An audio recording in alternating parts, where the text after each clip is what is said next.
Good evening. I'm Terri Wisdom, and this is Harlem Network News. And we are here to really make sure that Harlem and Harlems of the world are informed, engaged, and called to action. Tonight, we have some breaking news. I have with us Roger Wareham of the December 12th movement. And we are on the eve of the birthday of Brother Minister Malcolm X, Haaj Malik Shabazz. There was a great journey to his gravesite on Saturday, as there always is. And now there's another component. We know that there's something going on up at the Malcolm and Dr. Betty Shabazz Institute up on Broadway and 168th Street tomorrow evening, I believe. But I'm going to let Roger Wareham take it from here. Tell us who you are, whose you are, and what's going on for tomorrow with December 12th movement, and let our audience know what December 12th movement is, because we want to make sure everybody is educated and informed. Thank you. Thank you for the opportunity. It's always good to be able to deal with your show because you get education out to our community to politically, socially, economically, culturally educate our community. So it's very important that we have people who are doing that, who are not tied to the mainstream media and can just let folks know things the way they really are. My name is Roger Wareham. I am a longtime political activist. I'm a member of the December 12th movement. I'm also a human rights attorney. The December 12th movement began in 1987. And it came out of the struggles in our community, particularly around police brutality and white vigilante attacks on our community. And the date December 12th, there was a statewide demonstration against racism that was held in Newburgh, New York. It dealt with, as I said, issues that had been happening around the state a lot in New York City, but also at the same time, that was when the first exposure had come around the Tawana Brawley case in terms of just that had happened and what the allegations were. So we had that in Newburgh, a number of different organizations. At first, it was called the December 12th Coalition. It was a number of organizations that came together around those issues. And then subsequent to that, many of them dropped out just to pursue their own agendas, and the ones that remained became the December 12th movement. One of the issues we ended up taking up early on was when Columbia University was talking about selling or buying the Audubon Ballroom where Malcolm X spoke, and where actually I'm just forgetting from Puerto Rico. Absolutely. He was assassinated there. He spoke there. Yes. And they were going to turn it into a biogenetic lab, and the city was going to sell it to them for $1 or something like that. Wow. And so there was a whole community opposition to that. And we led a number, that had been started by one of our members, Olive Armstrong, and the oh God, I'm just blowing her name. She had written an article about it I think in the Village Voice or whatever. And I'll remember her name at some point, but she wrote an article about it. Thank you. We had those, we led a 2 or 3 year struggle there around saving the Audubon. And so it was out of that struggle that the shutdowns began. We thought that it was important to make a statement that even as Harlem was beginning to change, that the Black community had a say so in terms of who are our heroes and how do we honor our heroes. And we thought it was important to honor Malcolm. And the way we thought it would be, that would be fitting, would be in the area where Malcolm, he spoke, he lived, he talked on 125th Street, to ask the businesses in that strip to close down what we call a commercial moment of silence. Wow. Powerful. For in honor of Malcolm. We weren't asking anything, just asking them to close from 1 to 4. And over the years, now this is going on the 36th year, we've had pretty much close to 97, 98% compliance of the businesses in the area, and I always refer back to Amawale Clay, the chair of the December 12th movement, talks about one year the sister and her child were out there, and as the gates were closing, the child said to his mother, you know, why is everything shutting down? Mm. And she said, because it's Malcolm X's birthday, and just could see on the child's face, this was a lesson that, you know, and that was the lesson. That's the lesson we're trying to give to the community, that we, even in this day and age when they call it gentrification, we call it ethnic cleansing, that Okay. the dynamics, the demography of Harlem has changed from when I grew up in Harlem. Uh, Mhm. but that we can still have a say in our community, that on May 19th, no one can tell us how to honor our hero, and then we can set the guidelines by which businesses which are in our community make money off of our community, sometimes don't even employ members of our community, Mhm. have to show respect for Malcolm. Okay. Very, very profound concept. And just the fact that you have been able, or the movement has gone on for 30, you said 36 years. 36 years. That's a powerful thing. And also the fact that it started out of protests to assure that the Audubon Ballroom remain a sacred space, Right. and Which you know, that eventually a happened. Right. memorial. So Right. that happened, which shows that activism and movement matters when the community knows about it and does something about it. Now, fast forward, just to understand, I think you've conceptually allowed us to understand Hmm. the why. And we know what the why was when it started, but is the why just as important now as it was then? The why is even more important now than it was then, because the why is continuing to make the statement that we have a say so of what goes on in our community, that and it becomes important.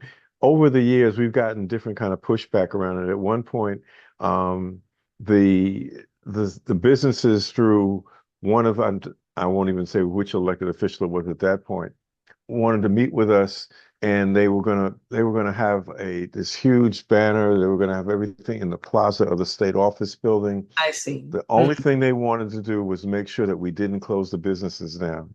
They said, Okay. if as long as you don't close, they were offering us like $100,000 like 20, 25 years ago, which was Mm, a lot of money then, and it still is a lot of money. absolutely. But as Absolutely. long as we didn't insist that the business closed down, we said, well, no, that's the whole point, is that we Mm, don't want it to become a Malcolm X Day sneaker sale.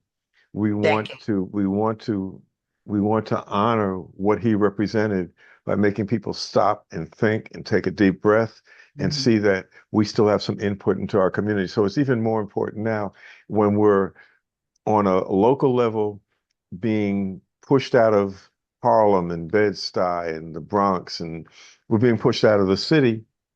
And on a national level, we're facing just an extended racist attack in terms of making America great again, is really trying to take America back to the Jim Crow Absolutely. era.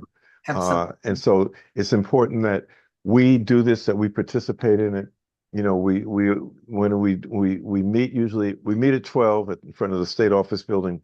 At 1 o'clock, we set off to do the strip, because the strip we cover is from St. Nicholas to Fifth Avenue, to see, you know, make sure the stores are honoring their commitment. Because we don't just show up on that day. We go there over a month and a half ahead of time with letters saying, this is what this is about. This is a Fine. This is a tradition.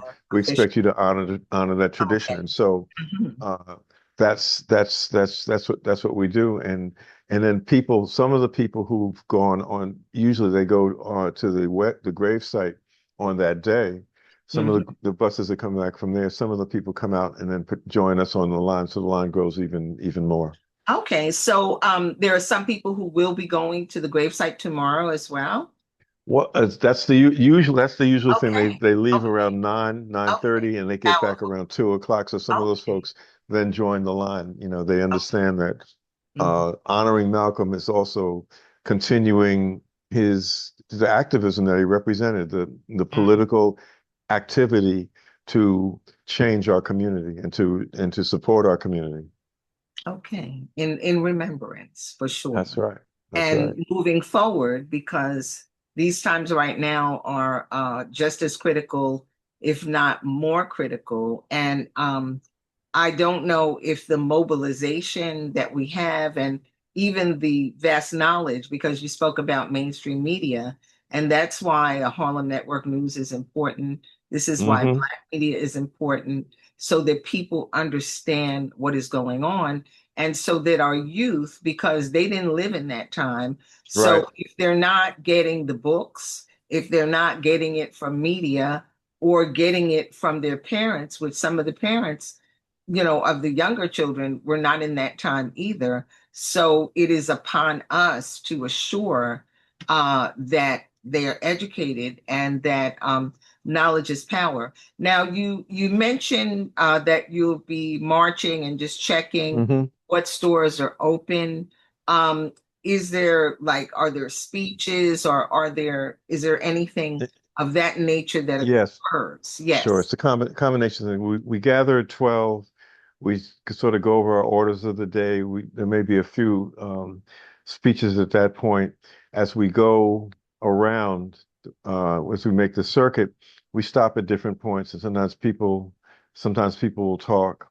And Mm. then at the end of the route, at the end of the march, which goes on for about 3 hours, Wow. we're back at the state office building and Mhm. we sum up and the different people speak then. So it's a question of continually educating our community. And it's a communal experience. There's some people we don't see throughout the year, but they always show up for May 19th Okay. because it's unique in the world. I don't think anybody else honors Malcolm like that. And as I said, we get pretty much 97, 98% compliance. There's always some stores that may want to buck.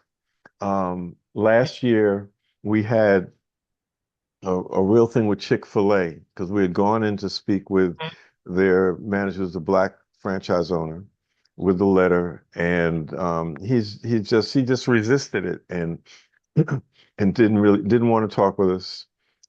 His attitude was that there's nothing you can't tell me anything, Mm. and so the Chick-fil-A stayed open, and there was a video that came out that went viral in terms of Mhm. folks had filmed what had happened when we were out in front, and it had so many hits because people were like, not even the particular of that Chick-fil-A. Chick-fil-A has a history in terms of racism and misogyny, and Okay. this sort of fed into it.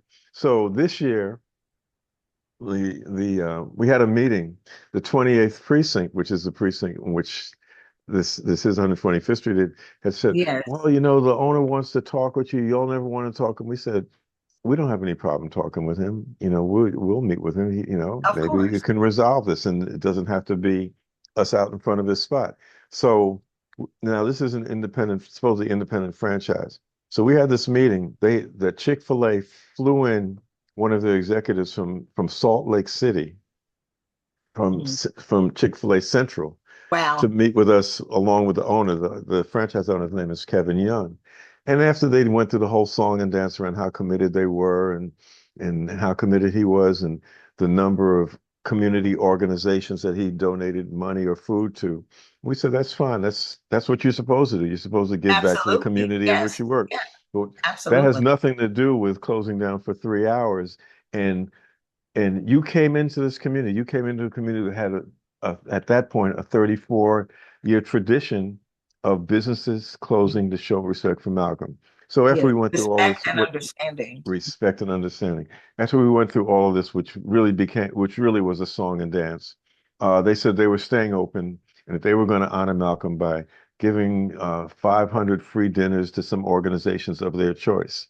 And we said, that's fine if you could give free dinners, but you still need to close. Their position was they weren't closing. Hmm. The person from corporate said, really, she offered him a lifeline. She said, well, really, our franchise owners have certain rules that they have to follow. that there's certain days that they can close, certain days they can't close, certain hours they can stay open, cannot. So Mm, basically, she was saying he doesn't have any say so in this, even though he's okay. an independent franchise owner, Yes. Yes. and that they weren't going to change those The the policy. that policy. As if it was almost, when Omawale was talking, it's like you said, it's like this policy is written in stone. It's almost like they were equating their policy with the Ten Commandments, that no Right. change could be And it's a made in, policy that they created. So, right, that they created, and so that they could, if they had enough respect for our community, then they would change it. So we're expecting it'll be an interesting afternoon tomorrow.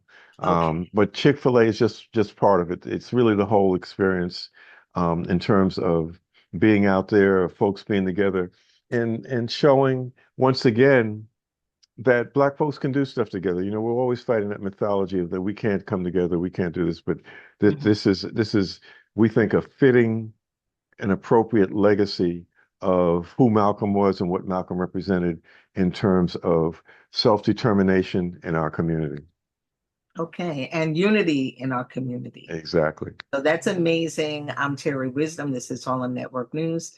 I'm here with Attorney Roger Wareham of the December 12th movement. And we are on the eve of the birthday of Brother Minister Malcolm X, Haaj Malik Shabazz. And we're gearing up for tomorrow, where we will celebrate right here in Harlem, our Mecca, uh, the birthday. And some people will be going to the gravesite and then coming back. There will be a march. Roger, where will the march to just check the stores? There's a shutdown of the stores, which has existed for 36 years, and really a little moratorium from 12 to 4, where the stores are closed. There is no shopping on 125th tomorrow from Fifth Avenue to St. Nicholas St. Nicholas from one to four, right? 1 to 4. And where Yeah. will you start the check? We'll gather in front of the state office building on 125th On Fifth Street Street. and Adam Clayton Powell. Mhm. And then we usually go west up to St. Nick, and then we cross the street, we come back down to Fifth, and Okay. then we so that's the so whenever you come, just look for us, or you'll listen for us, Okay. and so Okay. we, And we hope community you're. members are welcome to Oh yeah, join the march. of And course, yes. We yes. have red, black, and green flags, and people are Okay. waving their Beautiful. flags, and yeah, Okay. In remembrance of the spirit of our brother. And that's right. this is a very trepidatious time. And I have been working, co-hosting a show on gun violence with WBAI and Isaac Ferguson, What's Going On. So we will be continuing in that mode because gun violence, Brother Malcolm Hmm. was shot That's and right. killed. And we will have on the show tomorrow, which is very interesting, the minister from Mosque Number 7, Ah, Brother Arthur. Mr. Arthur. Okay, Yes, yes, Brother yes. Mr. Arthur. We Mhm. had him on a couple of weeks ago, and he was very powerful in what he had to say. So, all in divine order, he's going to be on tomorrow morning, and we air from 7 to 8 a.m. So, thank you so much. And uh, just blessings and prayers for the family of Brother Malcolm and Dr. Betty Shabazz. What a journey for a family, but they have stood firm. And we look forward to the event at the center tomorrow evening. And just encourage all to educate themselves. We're doing our part. But with all of the media and everything that we have, we encourage particularly our young people to do their diligence and their research. And we're here. Some of us can speak about personal experiences. So that's a good thing. So if you would just give us a closing, Brother Roger, and also tell folks how they can get involved and know more about the December 12th movement. Mhm. Thank you. Certainly. We encourage all of those who are viewing this, listening to this, join us tomorrow, May 19th at 12 p.m. in front of the State Office Building, 163 West 125th Street, on the Okay. corner of Adam Clayton Powell Jr. Boulevard, to participate in that. You can get more information about us. You can go on our Facebook, December 12th Movement, or Instagram. Our website is www.d12m.com. So you get more Okay. information and find out how you could, get on our list and find out things that we're doing that you can participate in. And we encourage everyone to do that. And Okay. thank you very much, Terri. Thank you. And we're just honored to have you here, Roger, because he is an amazing and powerful attorney for civil rights and for our people. Work with the exoneration, exonerated five. I mean, many, many things. So we got a powerhouse. Thank you so much, Thank Roger, you. for Take care. continuing to do the work. Have a great Bye-bye. day, and we will see you tomorrow. Okay. Happy Look forward to birthday. it. Thank you. Happy birthday, Malcolm. Keep your name alive. You live. Thank you. Thank you. Thank you.